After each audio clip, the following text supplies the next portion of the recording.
ಬಸವರಾಜ ಬೊಮ್ಮಾಯಿ ಅವರು ಬಜೆಟ್ ಮಂಡಿಸುವಾಗ ಕೇಂದ್ರ ಸರ್ಕಾರದಿಂದ ನಮಗೆ 5,300 ಕೋಟಿ ಬರ್ತದೆ.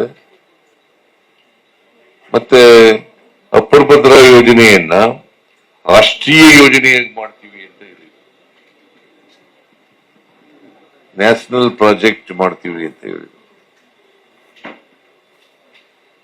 ಅದರ ಪ್ರಸ್ತಾಪ ಇಲ್ಲ ಇದರಲ್ಲಿ, ಈ ಬಜೆಟ್ ನಲ್ಲಿ ಇಲ್ಲ.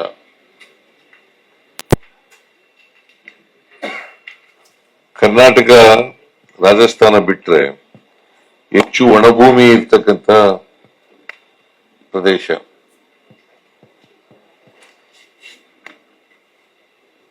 ಇದಕ್ಕೆ ನೀರಾವರಿ ಯೋಜನೆಗಳಿಗೆ ₹1 ಬಜೆಟ್ ಕೊಡದಿರ್ಲಿ, ಅನುದಾನ ಕೊಡದಿರ್ಲಿ, ಈ ಕರ್ನಾಟಕದಲ್ಲಿ ನಡೀತಾ ಇರತಕ್ಕಂಥ ನೀರಾವರಿ ಯೋಜನೆಗಳು ಪ್ರಸ್ತಾಪನೆ ಇಲ್ಲ.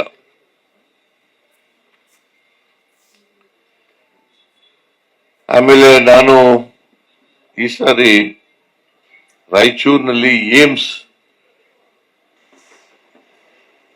ಘೋಷಣೆ ಮಾಡ್ತಾರೆ ಅಂತ ನಿರೀಕ್ಷೆ ಮಾಡಿದ್ದೆ.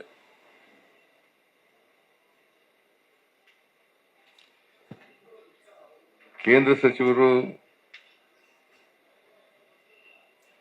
ಅದರ ಭರವಸೆಯನ್ನು ಕೂಡ ಕೊಟ್ಟಿದ್ದರು, ನಡ್ಡಾ ಅವರು. ಅದರ ಪ್ರಸ್ತಾಪನೂ ಕೂಡ ಇಲ್ಲ.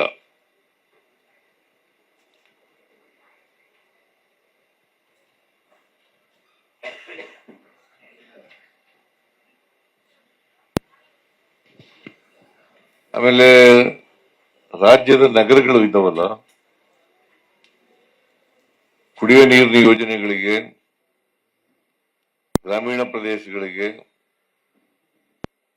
ರೈಲು ಹೆದ್ದಾರಿ ಯೋಜನೆಗಳಿಗೆ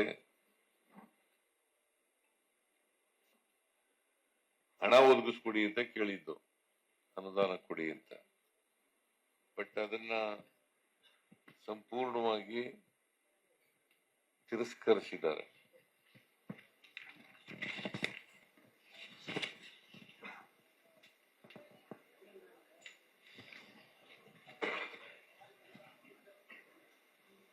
ಬೆಂಗಳೂರಿನಲ್ಲಿ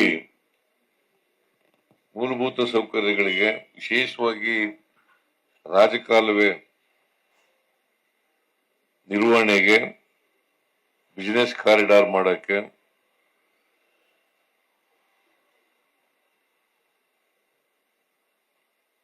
ಹಣ ಕೇಳಿದ್ದು, ಅದಕ್ಕೆ ನಮಗೆ ಕೊಟ್ಟಿರೋದು ಖಾಲಿ ಚೆಂಬು.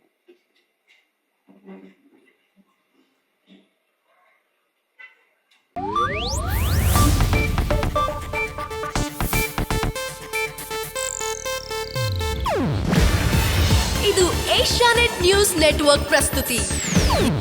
ನೀವು ನೋಡ್ತಿದ್ದೀರಾ ಏಷ್ಯಾನೆಟ್ ಸುವರ್ಣ ನ್ಯೂಸ್.